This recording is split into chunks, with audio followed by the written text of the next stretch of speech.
bright start, Scotty, in the first term, but what happened thereafter? Well, they responded as we expected them to in terms of how we were playing, and I mean, I think we won the first 4 centre clearances. We were on top around the contest, but then they slowly got ascendancy back around the contest. So, you know, that was a really good part of the game for us early. But then, you know, we got beaten in that area, and probably more importantly, we got beaten and put on the scoreboard from those clearance losses. So but that's not our clearance work necessarily. I mean, I thought we were pretty good around the ball for the most part of the day, right on top early, and then Hawthorn responded really well. But they were able to convert a little bit better. And if you simplify it right down, I mean, Bruce kicks 5, Wingard kicks 3. You know, they're pretty good players and they don't miss.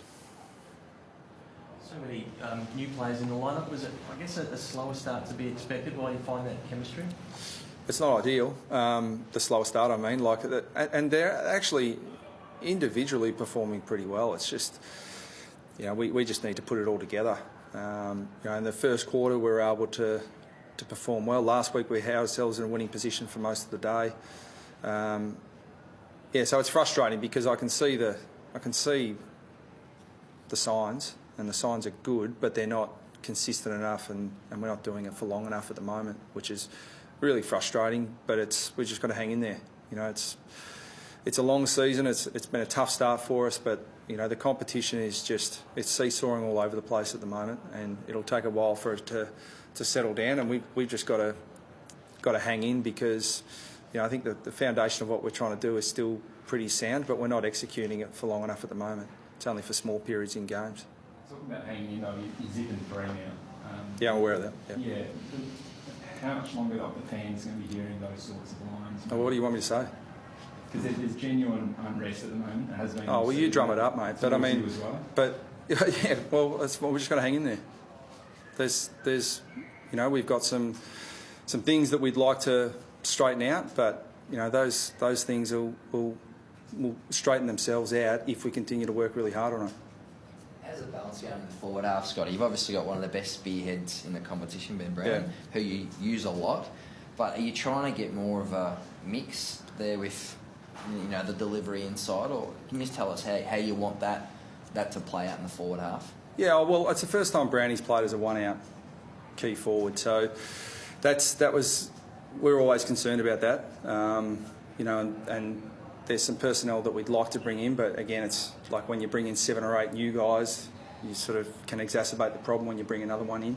So that's frustrating for us at the moment. But you know, Mason Woods, a player that we think is capable, but you know the mix wasn't right round 1, and the ruck mix wasn't right. So you know we're tinkering around the edges, but.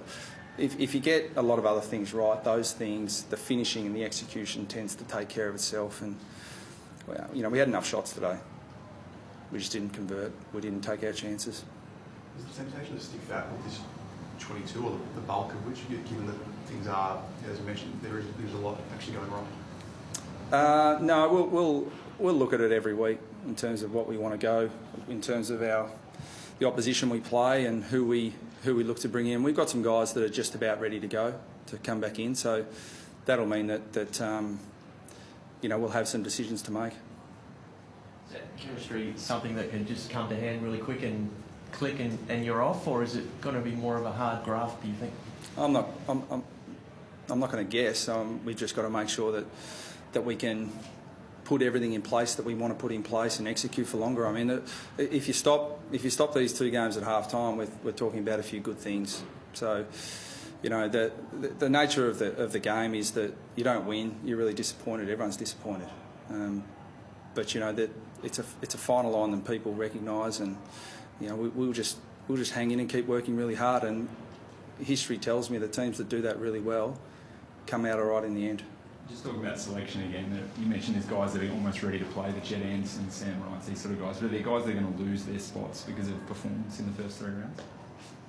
So I don't understand your question. If Jed Anderson, Sam Wright come in, losing guys it lose their based on spots? their performances though, rather than just guys coming in like Jed Ensign, obviously he's a best 22. Are there guys that are just going to lose their spots just because they're not performing well enough in the first 3 rounds?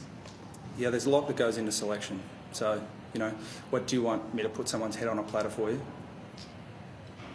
I'm not going to do that. You can keep asking. Without naming individuals though, but like are there guys though that after 3 rounds you start making some decisions about them?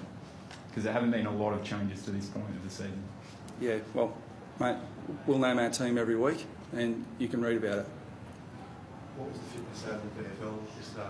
Taylor Garner, what was the word there? No, he didn't play. So he was scheduled to play, but you know, with Taylor, it's a no risk approach, and he was a bit tight in the warm up, so he didn't play. Any other wins like that? I mean, are you confident he'll be valid for next week, or it's just?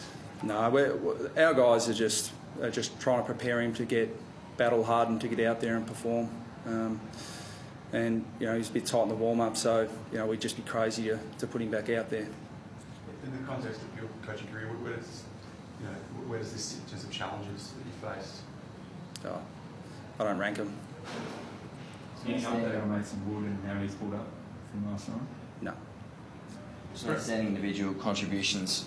I know it's not all stats, but 23 contested positions for Callington, and Higgins was pretty prominent throughout the leadership and the influence of those guys. Would be one thing you'd be pretty happy with today's game. Yeah, the last few weeks they've got on top in certain periods of the game, but you know, we just got to keep building and rebuilding that area. There are a couple of guys. You know, it's a bit of a challenge at the moment because there are a couple of guys that we really want to get in there, but you know, Cunnington and Higgins have been performing really, really well. But we've got to get the balance more, so we're not just so reliant on those two. Brownie's always attracted a crowd of late. I mean, but is it a different thing for him this year to get his head around as a player? Yeah, it is. Yeah, but I think the year that he really took the mantle as the number one key forward in 2017, we thought, gee, it's going to be really hard for him, and he. You know, the last couple of years he's responded really, really well to that. So you know, it's another challenge for him now, but we've got to keep helping and making sure that we provide other avenues to go. How do you think Jack's even with your outcome in those two? I mean, his head kind of going to take something particularly hard in a close game and listen to his set shots? Yeah, but he knows there's a lot more into the game than that. He didn't try to miss.